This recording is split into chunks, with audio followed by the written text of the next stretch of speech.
Sure. We're on a roll, dude. Yeah, 2 in a row. Yeah, we're on 3 a roll, in a row. man. What do we have? 4? I don't know. 4 in a row, I think. Been back for a month now. We're even doing this one early. No, huh? Interesting stuff, right? Depends how it turns out. Yeah. Welcome back to Outside the Cinema. We may be live. I don't know. Yeah, we are. The only reason I know is because I got the thing from Twitch that's like Outside the Cinema is live. So if anyone ends up in a chat room or anything, I don't think I'll even know. So sorry. No offense. Welcome back to the show. We are your weekly source for cult movie discussion. Your hosts, I'm Bill. That's Chris. We're glad that you could be here.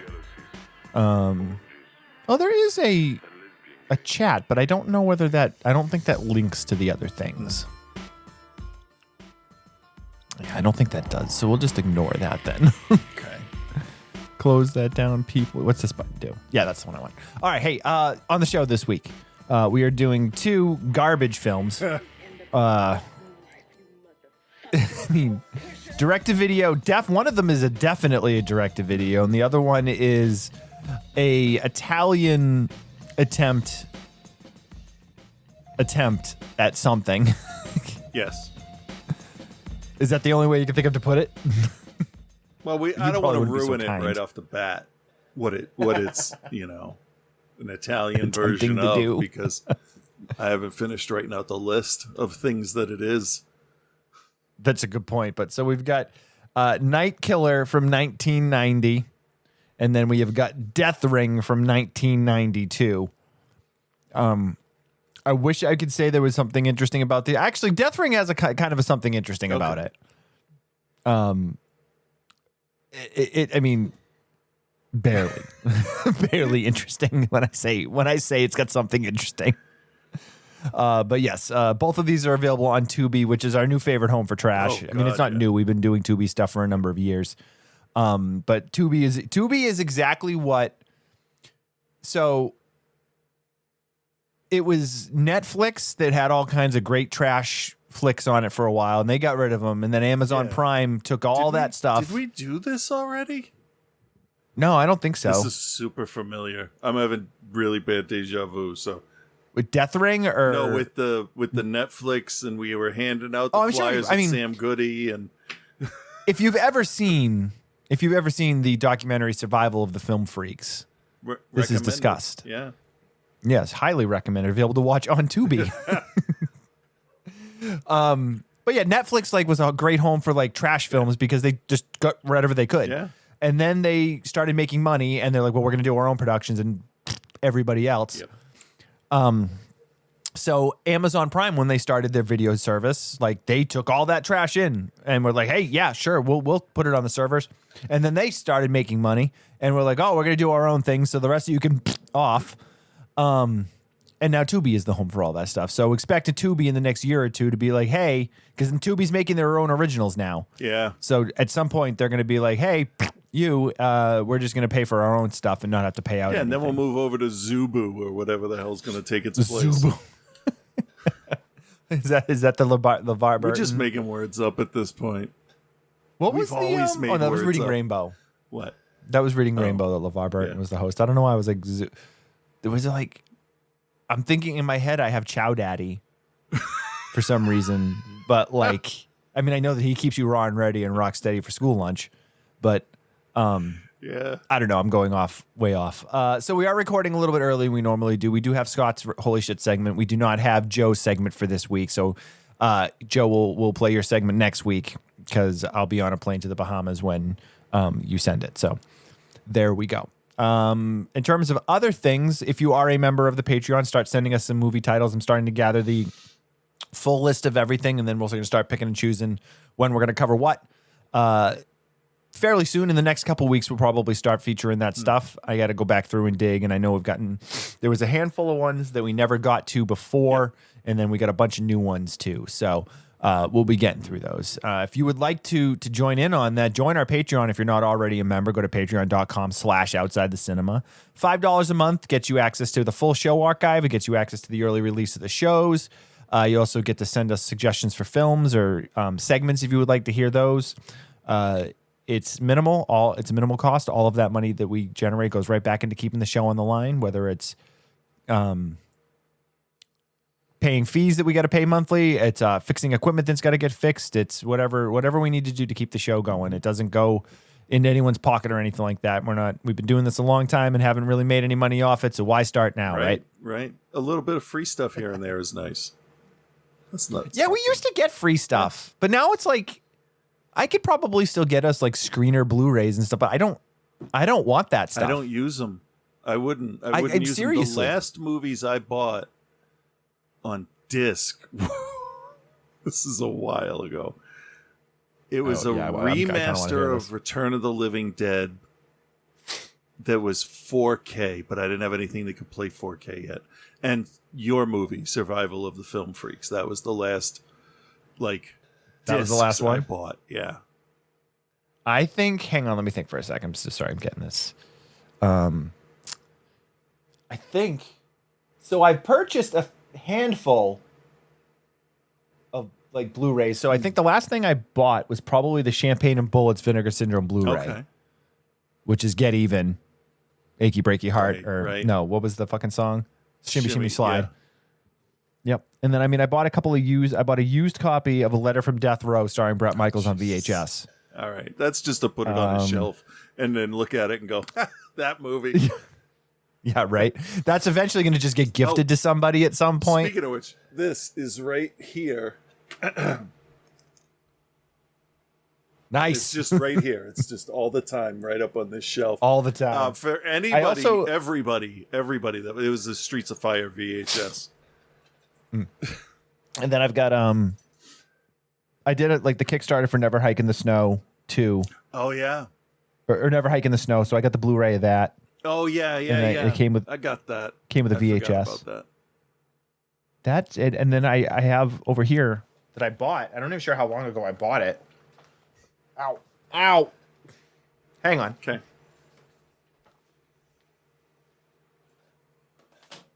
He's gone to the other side of the room and is coming back. Cool. Thank you. So it's the Friday the 13th Scream Factory Deluxe Collection. Dude, I've never opened it. Huh. It's still sealed.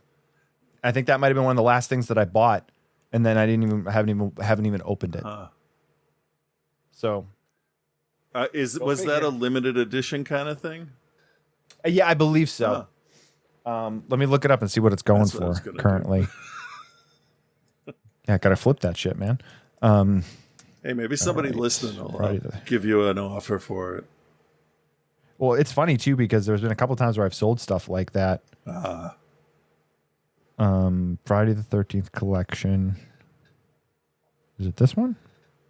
Scream Factory Deluxe Collection. $127.78. I don't know how. So it looks like there's still copies of it out there. Oh, okay. There's still copies of it out there, but no, I can't imagine there's a lot. I definitely didn't spend $130 on that. That I know. I think I bought it because it was on sale for $89 or something. Oh, okay. Okay. All right. So what's the hell's the movie we're doing? Was it Death? What the hell's it called? I want to say Death Punch, but it's Death.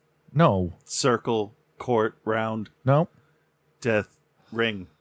That's it. Death Ring. I had to get there. I had to go from different shapes to different shapes till I got to it. All right. So let's see if I can find a trailer for it. I feel like I watched one beforehand, which was why I wanted to cover it. Yeah. Oh, here we go. Okay. Death Ring. Make sure I got everything turned up over here. All right. Here we go. Here we go, guys. Death Ring. Norris. McQueen. Swayze. Drago.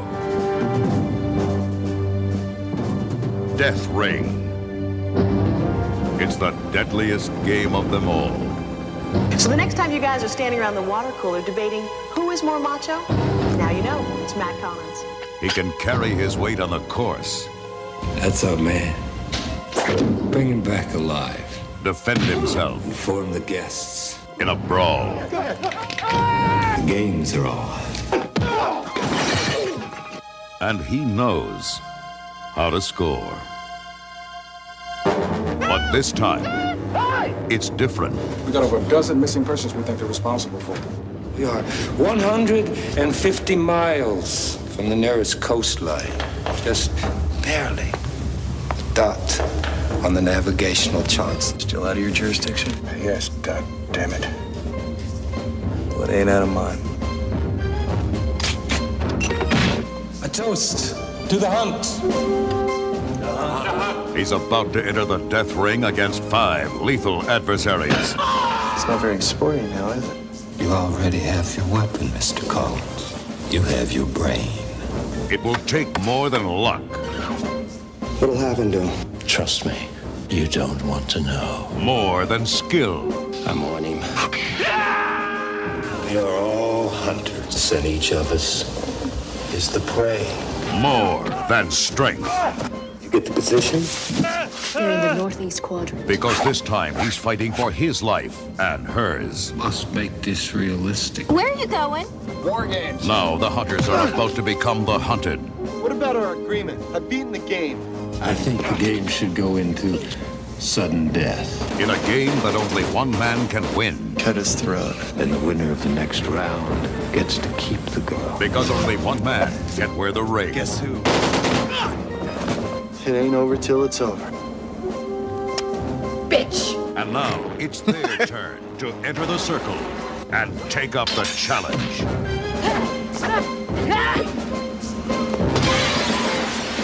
Ladies first. Death Ring.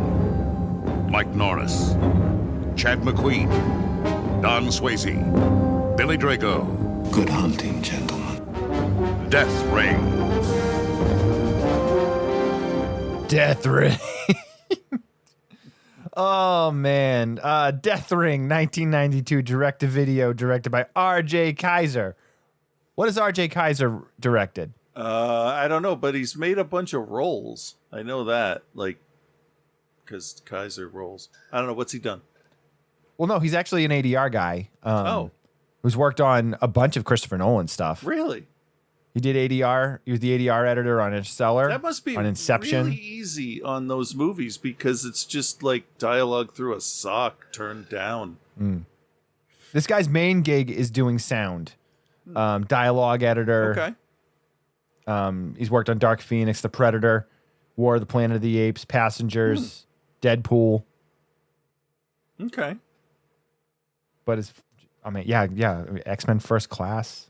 All right. So Dark Knight Rises. we shouldn't expect anything 10, 15 years then before his career was really it looks like he settled into doing sound for quite a long time after this movie. But it looks like he worked on some big Showgirls. Of course. He was the sound effects editor on Showgirls.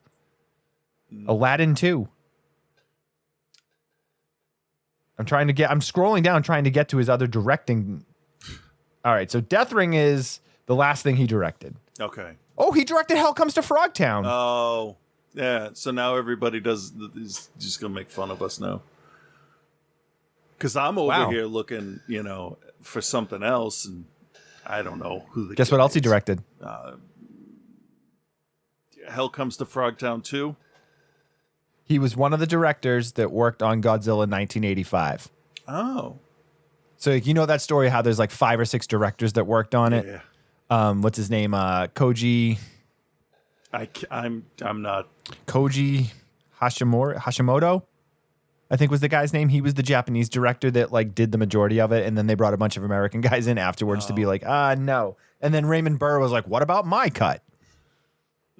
And I kind of want to revisit Godzilla 1985. We should cover that at some point. It's been a long time since I've seen it. We should team that up with my most hated one, which is the like wide-eyed Godzilla from like 2000 something. I forget what year it is. Not the Matthew Broderick. No. Right? It's Godzilla suit, Japanese Godzilla, but he's got white eyes and he's like specifically a bad guy. And I cannot remember for the life of me. It's like GMK or KDM or KM. Does not ring a bell with me. Sorry. KMFDM. Is that right? No, it's definitely not KMFDM.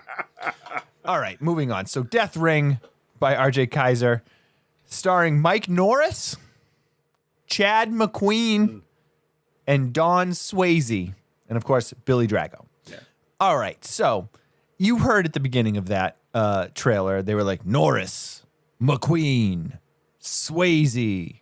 Yeah. Yeah, no, it's not the guys you think it is. No, this is the stunt doubles from Spaceballs. Essentially. So you've got Mike Norris, who is Chuck Norris's son. Okay. He inherited none of his abilities. You've got Chad McQueen, which is Steve McQueen's son. Yeah. And you got Don Swayze, who is the younger brother of Patrick Swayze. Yes. And I am not making fun of him at all, but after growing up seeing Patrick Swayze, seeing the same features just moved a little different is very weird for me in the beginning, to get used to how he looks. But then he looks a lot like him. He does, but it's off by, it's, like just a enough. Couple centimeters, like eyes apart or together or whatever.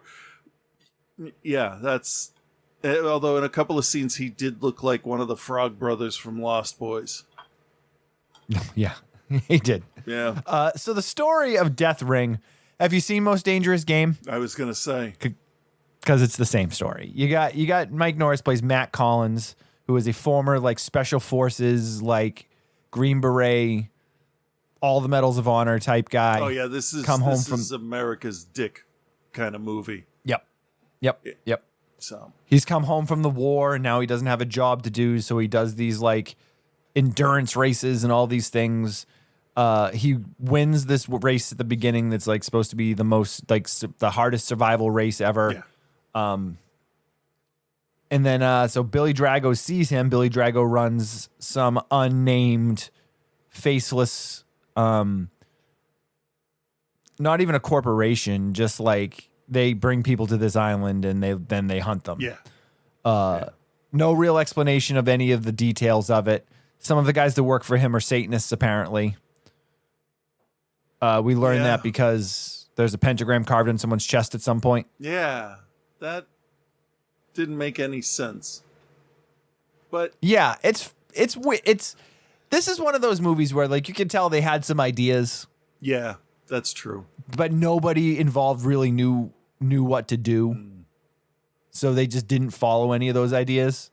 Yeah. Yeah, it's tough when you have an idea but you can't, you don't have say the writing ability yet to flesh it out and make it good and all encompassing for the whole movie. True. Yeah, no, that's a good way to put it. Okay, good, because I was kind of grabbing at straws at the end there. So this is such a good example of that early '90s direct-to-video action film. I know we kind of talked about direct-to-video '90s stuff in the last couple of weeks, but this is a really perfect encapsulation of that time period. You've got pseudo names attached, but they're not the people that you think they are. I think I saw one review that was basically titled "The Definitive Must-See Film of Untalented Relatives." And then the first line was this movie would have been a 10 of 10 had Frank Stallone showed up. Absolutely. Oh, yeah. Or Joe Estevez. Joe Estevez, goddamn it. But it's the ideas are all there. It's just everything is put together pretty sloppily and pretty lazy. Mike Norris is fine as the the Green Beret guy. The biggest issue I had is when we start to get to the point where we meet Billy Drago's character, Danton Vax, or Vox, as they said it. And then we meet the guys that are the vicious killers that are supposed to hunt these guys. And they're it's humorous how unintimidating these dudes are. Yeah, yeah. Basically, if you took all the bounty hunters from Empire Strikes Back, made them human and boring, that's what you get. Right. Everybody's got a special thing. Everybody has a special look. Who gives a shit? But they're all uninteresting. Yeah. They've all got a special look, but it's just this one. The one one of the main guys is just basically yes, I'm a lawyer. Yeah. Great. Okay. So yeah. So Mike and his girlfriend Lauren And then his best friend Harris, they call him Skylord. That's played by Chad McQueen. They're out partying after this thing, and then they go out to hit the batting cages the next day, and then the girlfriend shows up, and then they kidnap the girlfriend, and they kidnap Matt, and take him away to the secret island, and then basically Skylord is trying to find them. And somehow he manages to find them. Yeah. Like way too easily. Yeah. Because he then jumps in a helicopter and takes off for the island, and hopefully he can get there in time. Yep. Spoiler alert, he does. And then Matt is out in the woods. They have a very uncomfortable dinner where Billy Drago's character stabs one of the guys in the hand with a fork and then kicks him to death on the ground. Yeah. Because he dared to question him. Yeah. Guy said that the last hunt was too easy because the guy died immediately, and he's like, well, I think I paid $100,000, so I should be able to get an hour's start on everybody else. And so he just kills him.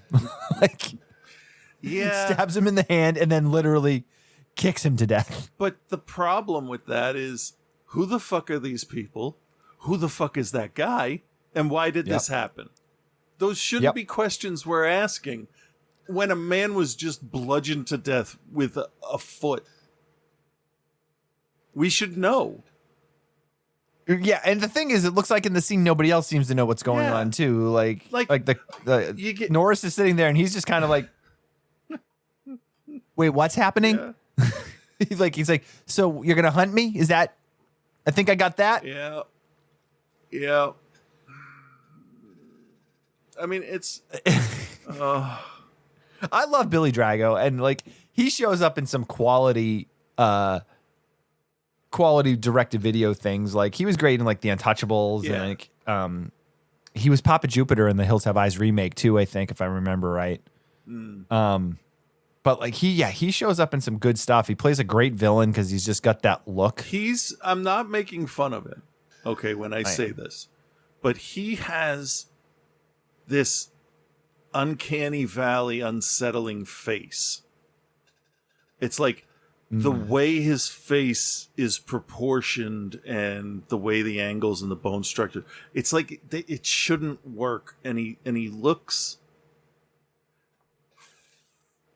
mean, like with just his normal face. There's no, you get your resting face that's just like whatever. His resting face is, I just ate your kid.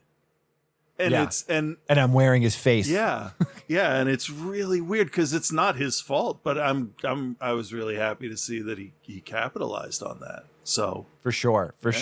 Like if you go to his IMDb and you scroll through his thing, he's got hundreds of credits. Yeah. Like he's been in so many low budget horror movies and like Cyborg 2, Lady Dragon 2, Gun Crazy, Secret Games. Yeah, hey, he worked. Delta Force 2. Yeah. He was also in a Mike and the Mechanics video, apparently. But like he plays that role great. He plays it great. Yeah. So like he does the best he can with what he's got, and he's obviously the best actor out of everybody in the vicinity. But again, this is one of those films where we kind of talked about it last week, whereas you got to develop some writing and you got to develop something going on to give you a little bit more. Everything in this just happens like A, B, C, D, boom. Yeah. Like done. Yeah. It doesn't feel like anybody's really affecting any of it around them. It's just happening and they're there. And it's like, yeah. The most interesting part was when Skylord was trying to figure out where they were and he like stumbled onto like the Satanist cult. Yeah.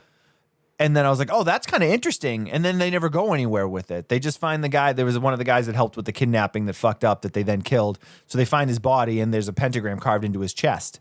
So like they're like, oh, that must be, what do you think this means? And the guy's like, they just told us about Satanists. There's a pentagram carved in this guy's chest. What the fuck do you think it means?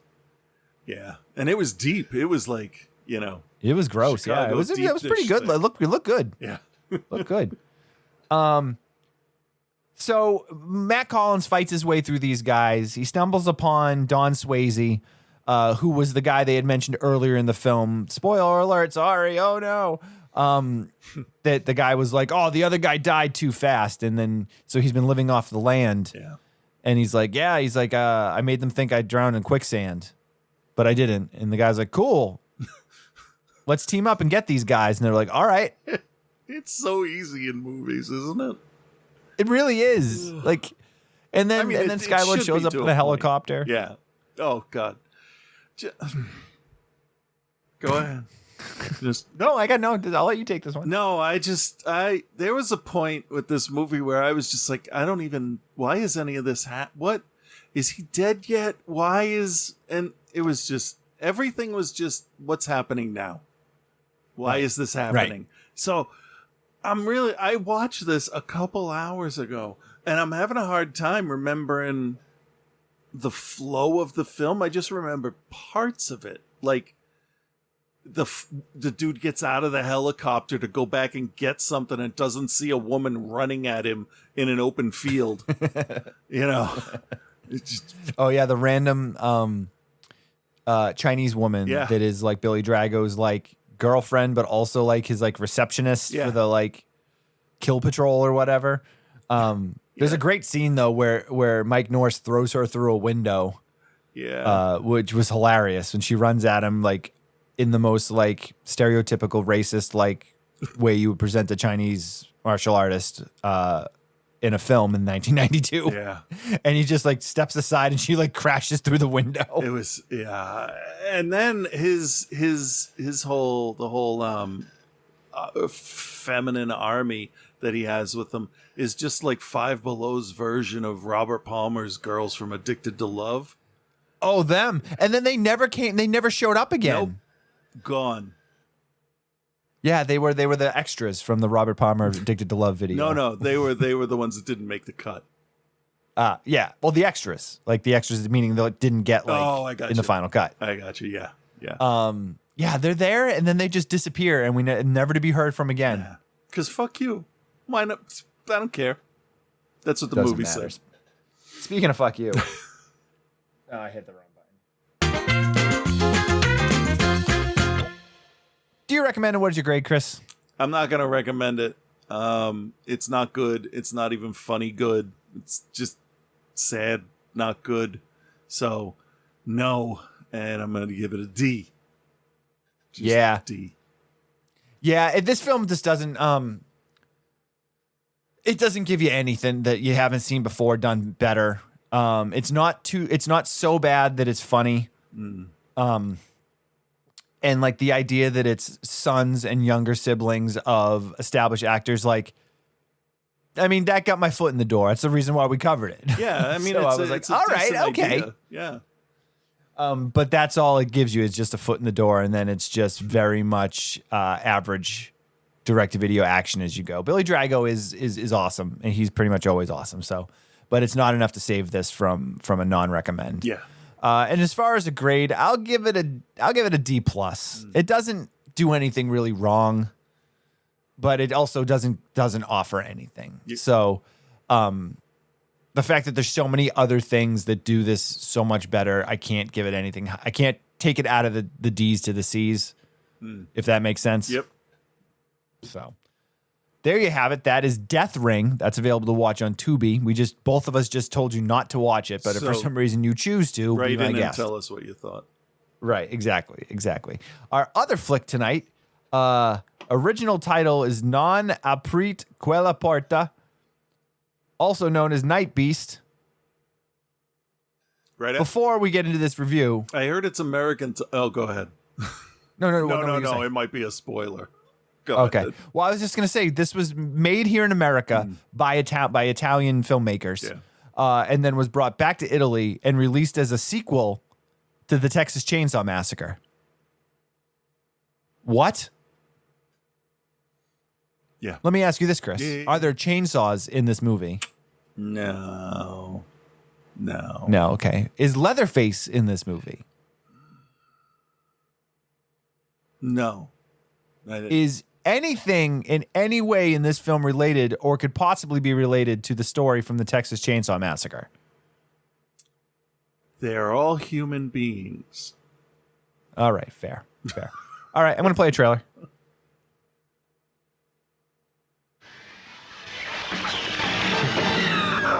Virginia Beach Police Department. Officer Gabrielle here. I just got a phone call from a guy spying on me. Was it an obscene phone call? Yes? Did he threaten you? Yes.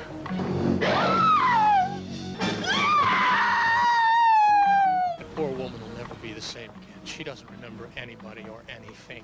All of the victims were raped before they were tortured, mutilated, and killed by the masked maniac.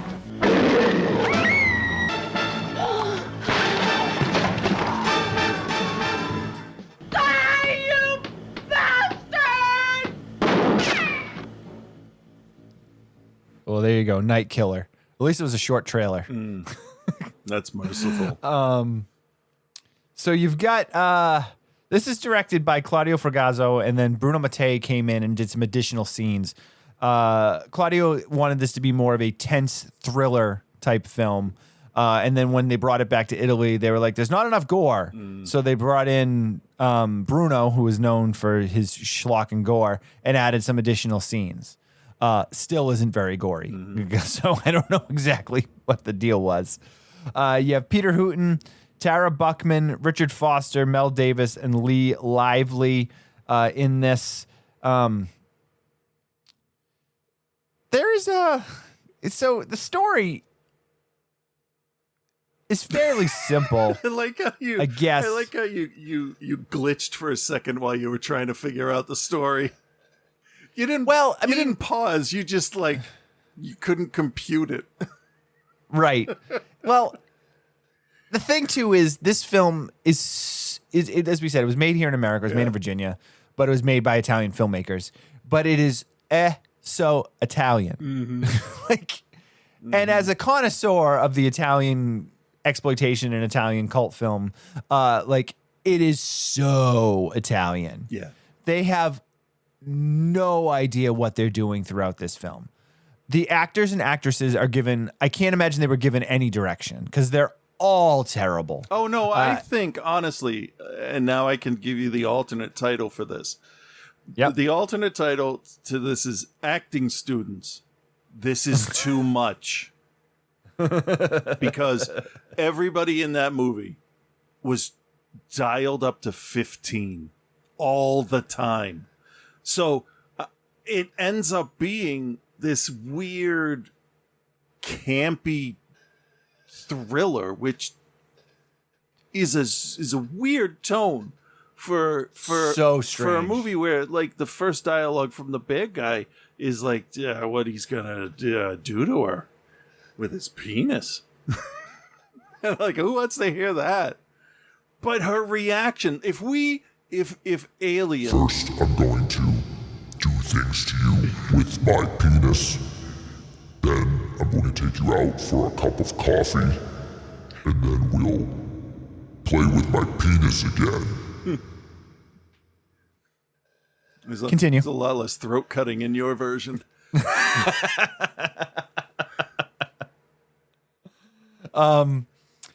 Yeah. So yeah.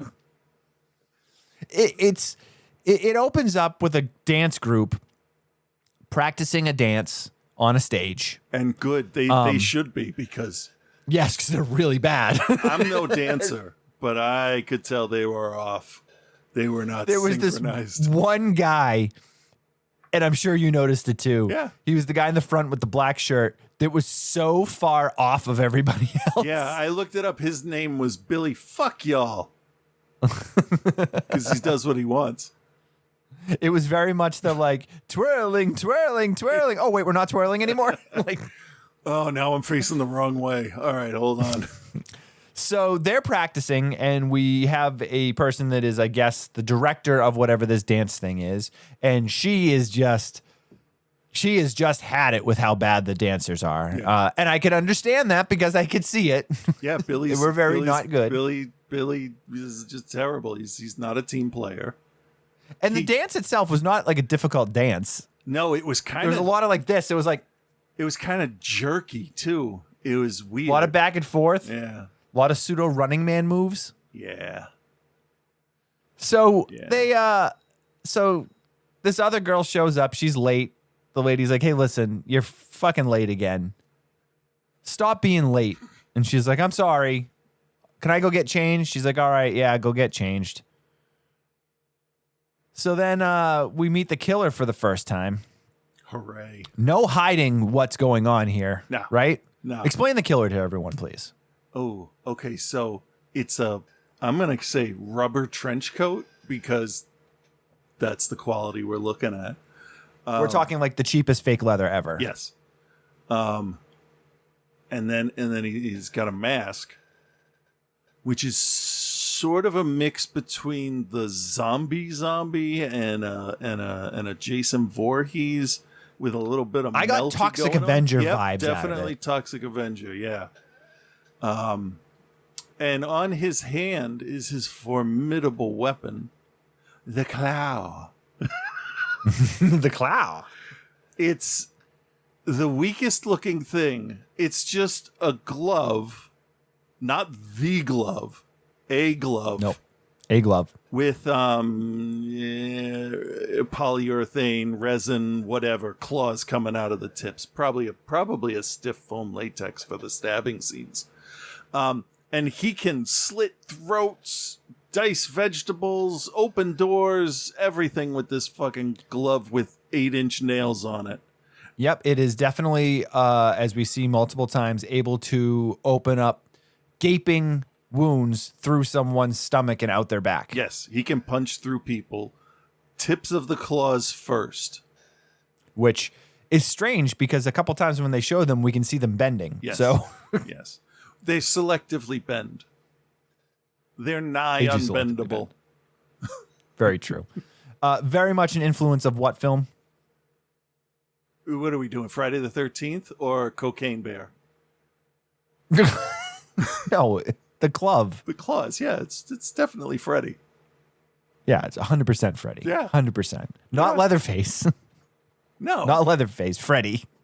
So he's yeah, so this is what he does. He kills her, and then the other lady that was the director or whatever is going over to be like, hey, where is this bitch gone? And she then gets killed too and thrown over the railing. Yeah. We then fast forward and we meet Melanie Beck, who is the mother of a child. We know that because her name is Clarissa, and they keep saying her name for some reason. Mm-hmm. Like she's going to explain anything to us. Right. So the daughter gets picked up by the neighbor or whatever.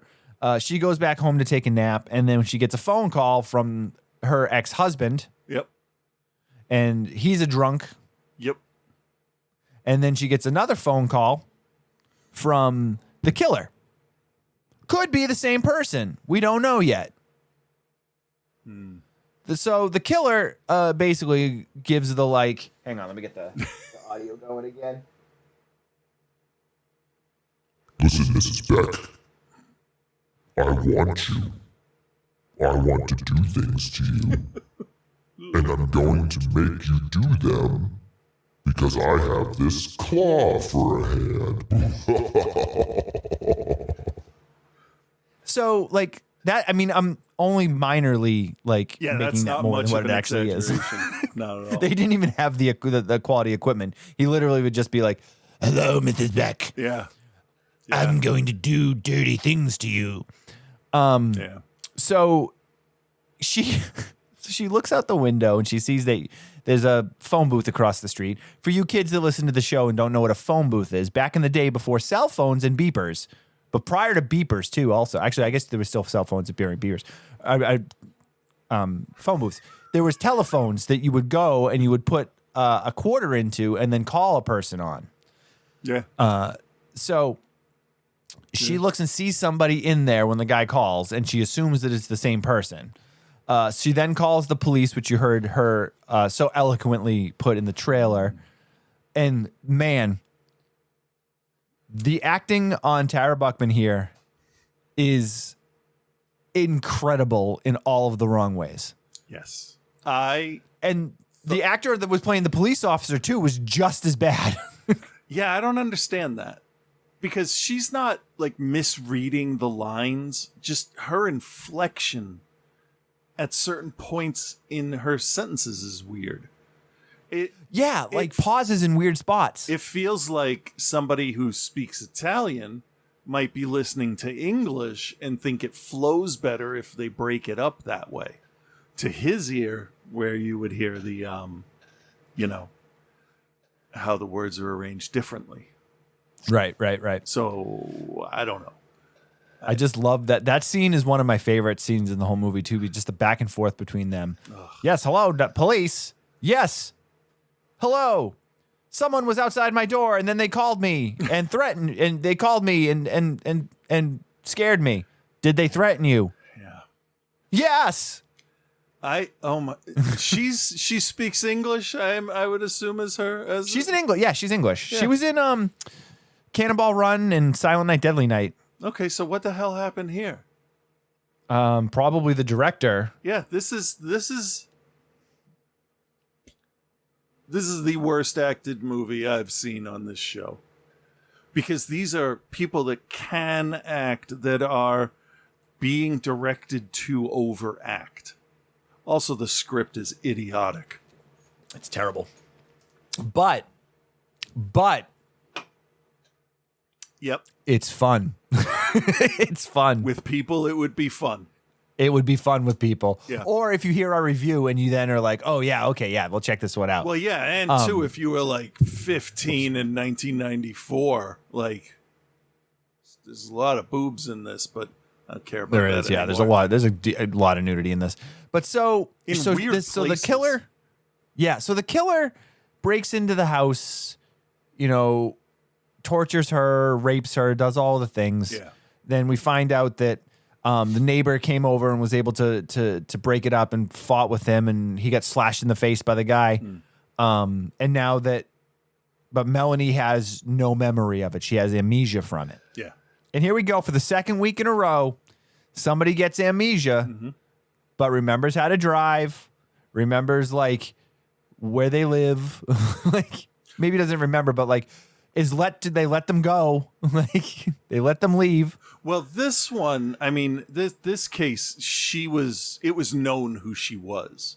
Right. So that's a little better than like if, what's her name? Tiffany from Hellraiser 2 was just like put out on the street. Good luck, kid. This was a little more like. Well, that's what like Snapdragon last week. That was the thing, was like she couldn't remember anything and they didn't know who she was, but yet she knew where her apartment was. Yeah, that's weird. This one, I'll give it a pass because the interaction between her and her kid was actually that was like the best acted part of the whole film. Yeah. You could almost kind of feel it a little bit that she wanted to recognize the kid but didn't, and then the kid's like, what the fuck is happening to my mother? God damn it. So that kid handled it fine though, because kids don't exist in Italian movies. They don't have emotions, so whatever. It's true. So the daughter is staying with the next door neighbors who she's very friendly with. So she's just kind of out and about doing her whatever. And this guy pulls up next to her, and this is where the film gets fucking. You're like, what the fuck is going on? Dude drives up next to her car in a Jeep and just starts hitting on her in like the grossest way ever. Hey, baby, want to wet your whistle?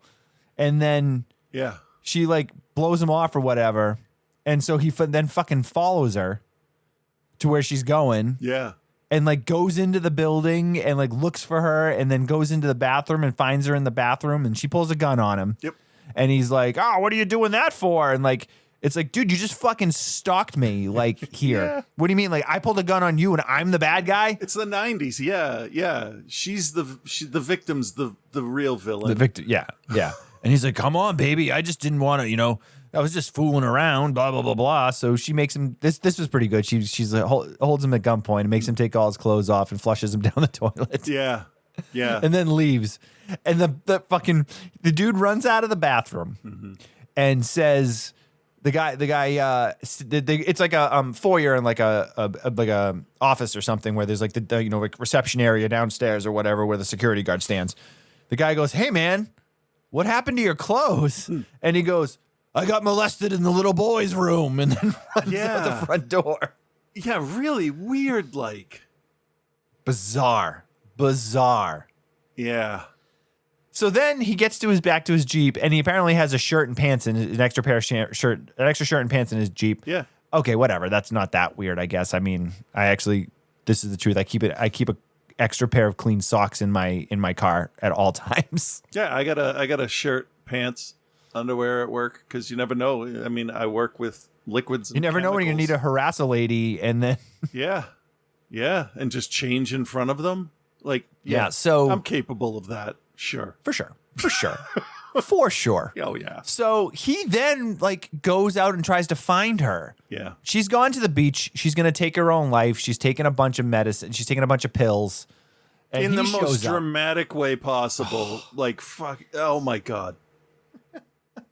At this point in the movie, I'm like, dude, don't stop her. Let's just end it now. Let him kill somebody else because this woman she's a lot. Yeah, she's all messed up. I mean, going what she went through, yes, it all makes sense why she would be so messed up. Yes. But so this dude shows up at the beach and then runs down to the beach and proceeds to throw her in the water and then tells her to drink the seawater so that she'll throw up all the pills. Yeah. This is after, though, he parks the Jeep next to her car. There's one lone figure on the beach all the way because they framed it okay. But he looks back the way he came, down the beach, up the beach, doesn't turn to look at the beach for a good 10, 15 seconds. Like, you pull up, you see one person on the beach with red hair and his weird aura. You're like, that's them. That's. There's a lot of reaction and supposed tension building in this, but there's no tension. It's just more like funny. Can we finish this scene? Fucking hilarious. Yeah. I thought it was hilarious. So he runs down, he throws her in the water. She passes out or whatever. He is really throwing her body around to get her into the water. So she passes out and then wakes up and she's in a hotel room. She's in a hotel room with this guy now. This guy has now kidnapped her. So we're supposed to be led to believe that he potentially is the killer. Yeah. But they start to frame it that way. And one thing that they actually did that was pretty good was they didn't hammer that home so much that you're like, oh, well, this guy, he has to be the killer, which is very unusual for an Italian flick like this. Because usually it's like, oh no, we need to show you this is the killer. Like, it wasn't like that. They left it open to be like, he could be the killer. Yeah. But maybe not. So now for the next half hour of the film, we go back and forth with the two of them in the hotel room and then the killer doing some stuff. And the neighbors with the daughter and they're trying to find her and she's now disappeared. And the cops and the psychiatrist working with the cops are the most useless people on the planet. Oh yeah. So obviously they're showing this girl Melanie's face on the news and on the newspaper. So the guy that's running the motel that they're staying at sees the photo, calls the cops, does the right thing. And then this cop does the most ridiculous thing. Like, I was angry with the way that they did it. The cop shows up with two other police officers to find this guy. He gets out of the car and tells the other two cops, "All right, go back to the station." Yeah. And then goes inside and he's like, "All right, where are they at?" And then the guy behind the desk says to him, he goes, "It's just you?" He goes, "You're going to take down this serial killer with just you?" And he goes, "Don't worry, I'll be fine." Immediately goes into the room and gets bonked over the head with the back of a gun or whatever. Bonked is a good word. That fits this movie. Because it was definitely Dum. So now they're on the run. So without giving away the final twist, what they do in this movie and the way that they're they work her and the way that they have it set up to figure out who the killer is and what they decide to do to help her remember what's happening. Yeah. And it is fucking bonkers. No, that's 100% board certified psychiatric medicine, my man. Yeah, sure it is, dude. Sure it is. No, it was fucking ridiculous. Yeah. Yeah. I couldn't believe when they're like, well, this is what we decided to do. And they give you the info dump of who everybody is. And you're like, what? Yep. That doesn't make any sense. No. But it's friggin' crazy. And it's, I don't want to give it away. You have to see it, man. Like this, okay, spoiler alert. This movie's bad, but this is a so bad it's good movie. And it's something I think OTC fans watch this because it'll scratch that itch for sure. For sure. The ridiculousness with the rubber mask. And then there's a point where the guy kills another girl and he cover her in resin? Wax. Or like, it was wax. Is it wax? Yeah, she had her face plunged into hot wax. That wouldn't kill you. It would hurt. It wouldn't feel great. It would hurt a lot. Yeah, maybe it wouldn't feel good. Depending on how hot the wax is. But I've got wax on. I've stuck my hand in wax before. It's kind of neat when it makes that wax glove on your hand. Yeah, sure. So that death was totally unbelievable to me.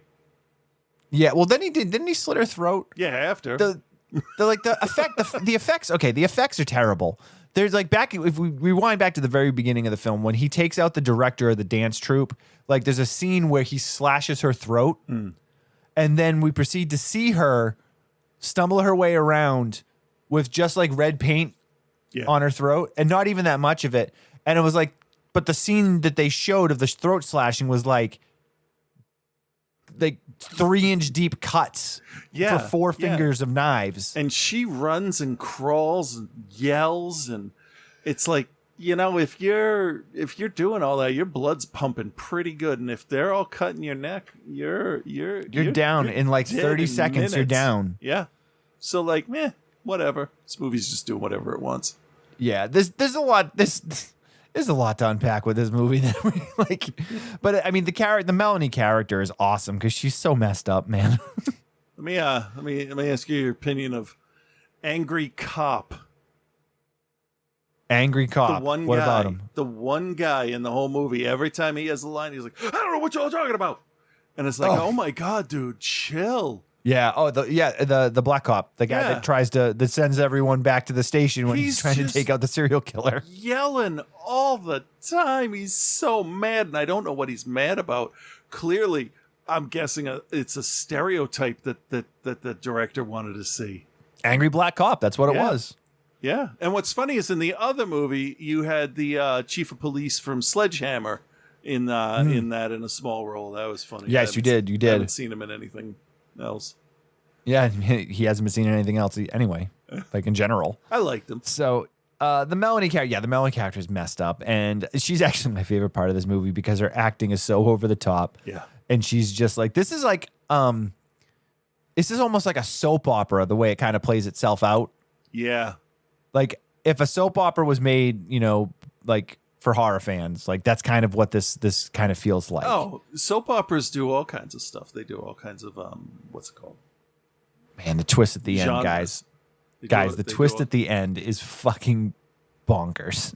Is not the last scene, right? No. The like whole how it plays itself out, and then you realize, the killer, who the killer is. You've got the killer, and then how does that factor into when the guy kidnapped her? And like, it's crazy. It's crazy because the last scene in this is the dumbest thing I've seen as an ending for a movie. Fucking so stupid. Yeah, so stupid. Didn't even make sense. Nope. All right, you recommend and what's your grade? I'm gonna recommend this as a movie to make fun of loudly and often with friends. Mm-hmm. Other than that, yeah, maybe. Actually, if you know, I think. Huh? No, you finish. I'll say mine. It might be if I may actually watch it again as a comedy, as like camp, like if John Waters did a soap opera kind of thing, but it was for the Lifetime network, so that's all he could do. But yeah, it's a. I don't know if you're on your own watching this. But it is definitely you guys can make a lot of fun of this movie because I was saying things to it and I was by myself. The tough part is the grade. It's a terrible movie and deserves a D, but it's really kooky and it gets a B. You can grade it on that sliding scale of the so bad it's good scale. Yeah, I'm going to give it that. For fun, you get a B, B+. Let's say B+. But as a movie, it's junk. It's a D. So we'll give it a C. Yeah. Because I'm kind of in the same boat as you, man. Like, I had a lot of fun watching this. I think if you've heard the review and like you like this stuff, you'll watch it and you'll get a kick out of it. It's not the best. It's not the best, but it's definitely in that so bad it's good category. And it's a and if you look at it that way, it's a lot of fun. Yeah. So I'll give it it's technically not made very well. It's a D plus at best. But its enjoyment factor is a B plus, so I'm going to give it a C also. But I think it's definitely worth it. I mean, skip the first one and watch this one.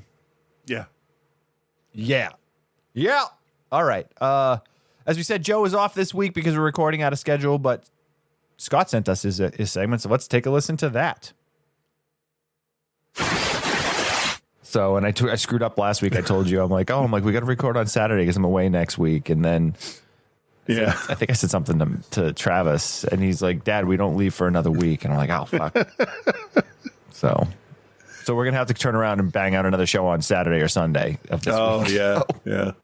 So we'll figure that out off the air. That's not of your concern.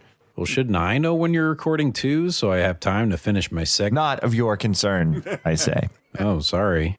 Damn right, Bill. Tell him.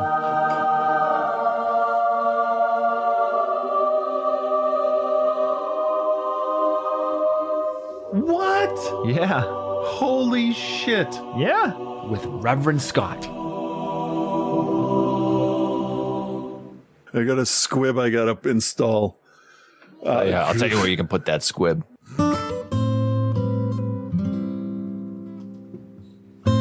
Hey there, Bill and Chris. This is Reverend Scott. For a guy that like America very much like got behind after 9/11 and really seemed like he was doing the right things and saying the right things, you see him now and you're just like, what is this ghoul? Like, who is this ghoul? I don't think it's been that long, but also I just told you it's Reverend Scott. And this week, I'm only going to talk about 9s and 10s, Barbies and Kens. And by that, I of course mean the stars of Snapdragon and Destroyer, which I've probably seen before, but remember nothing about. Lord knows I didn't listen to the reviews last week from you guys, so you'll have to help me out on remembering these shit bombs. Maybe. Yeah. Maybe. And after that, maybe I'll tell you about some stuff I've been watching too. Maybe. So I think this week we're going to start with the second movie you did last week, Destroyer, directed by the famous, world-renowned Robert Kirk. What do you remember Robert Kirk from? Nothing. So you have a serial killer in this one, but instead of showing you all the cool serial killer stuff you want to see, they start with the killer already caught and about to be put to death. They try to execute him in the electric chair, but because he's so big and burly, they have to turn the power up too much and it shorts everything out. Okay, I guess that's pretty cool too. I'm all for a supernatural prison killer. So what can you tell me about the movie, Bill? He is like so like ripped. Yeah, right. But what about the plot? And he's fucking oiled up the whole time. Yeah. Is that right? But like, what about the characters? Insane definition in his muscles and like. Can you at least tell me if the special effects were any ready to hit the ring at any point? Like half the time I expected him to call out like Hulk Hogan or something. Like he was so ripped. Never mind. Lord knows all I care about is the killer's physique as well. So I give the movie a C+, but the review gets an A. And before we move on, anything you'd like to add, Chris? This movie's dumb. Excellent. Moving on to the equivalent of an old porno mag in a cardboard box in the middle of the woods, Snapdragon. So apparently Pamela Anderson is in this, but I'm not sure what Pamela Anderson you're talking about. Is there anything about her that might help me remember? Pamela Anderson's breasts in 1993? Nope, doesn't ring a bell. Pamela Denise Anderson. Oh, that Pamela Denise Anderson. So much like myself this week, Pamela has amnesia, but she has a job and an apartment somehow. Yeah. Which I can only assume is because they didn't want to take time explaining how, because it would take away more time from the on-screen partial nudity. Okay, now that all of my questions were just answered. Like, thank you. That's like, I don't need to know about the amnesia and how she has an apartment. Okay, good. So tell me about this masterpiece. It's a very kind of standard thriller with, a couple twists and turns and some cops and, there's a serial killer and it's a whodunit. Right, but like, how about the plot specifically? They throw like a left turn into a fucking wall of a twist at the end of it. Yeah, but I mean, like, what happens in this movie? Rampant use of the word Oriental. Yeah. That's good enough for me. That's enough about Snapdragon. I've already given up on any useful information about this movie. It's fascinating and sad to watch at the same time. But anyway. It is. Much like this movie. Oh my God, yes. That being said, I'm sold already. But I think I would like to get more people to be sold on this movie too, because it sounds like an instant classic. Who would you say I should suggest watching this movie to, Chris? If you're one of Pam Anderson's stalkers, then this movie is for you. And with that, I give Snapdragon a double D+. In your review, gets a B+ for Boobs Plus. And that just leaves me with what I've been watching. And besides watching you guys on Twitch last week live for a bit, I finished up the end of season 2 of The Lincoln Lawyer on your boy Netflix. It was very good. I love me some courtroom drama with a lot of twists. Solid A- show. But that's not all I've watched. This dude is fucking crazy. I also saw the first season of Twisted Metal on your boy Peacock, or as I like to call it, The Cock. Where did you come up with this? Yeah. It's called talent. Anyway, if you grew up on PlayStation 1 and 2 like I did, then there's a very good chance that you played Twisted Metal, and you likely loved it like I did. But besides it being about a post-apocalyptic, gun-filled, violent automotive competition where the last car standing wins a vague prize from a crazy person named Calypso, there's not much else for the story in the earlier games. So I was a bit worried on how they would adapt this to a full series. Because in the past, it's not been done so well. It's always done so poorly. So poorly. Yeah. I'm happy to report that not only did they make a very entertaining show, but it incorporates many of the vehicles that you remember from the games too. They set themselves up for a second season that's even more like the games than season 1. And the best part is, even if you didn't play the games, I still think you're going to find this to be a really fun watch. Sure, there's some things that may seem a little too over the top for you to swallow, like Sweet Tooth's choice in the final episode with his hair, but trust me, you'll have a great time watching Twisted Metal and have quite a few laughs along the way. And I give it a B+. So that's it for me this week, but tune in next week when Bill and Chris do a very meta review of their own show from this week's weekend recording, where you do your best to sugarcoat the real feelings you have on how you did. They tried. That's fair. They tried. So stay tuned for that and so many more attempts at trying. But until then, peace and love, guys.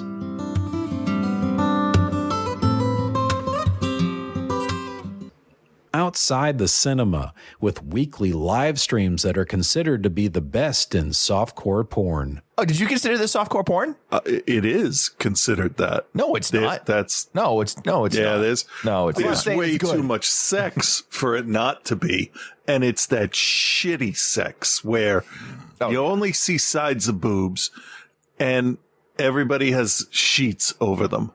So it's very Cinemax. It's pointless. It's lazy to me. It all seems lazy and it's exploitive. I'm not going to deny. Nobody wants this. I do.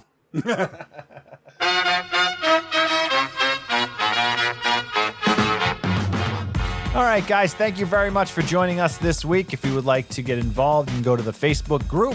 Just go to Facebook group, search Outside the Cinema. Boom, you're there. If you want to follow Chris and I on Instagram, at OTCBill and at Cthulhu. I don't know what we'll be doing next week. I'll figure it out at some point, I'm sure. Yeah, I'm gone till Friday, but We got to figure out if we want to record a Memorial Day or not. Oh, yeah. Okay. We'll figure it out later. Yeah. Cool. Thanks for hanging out, guys. We will talk to you soon. Oh, that definitely turned it down.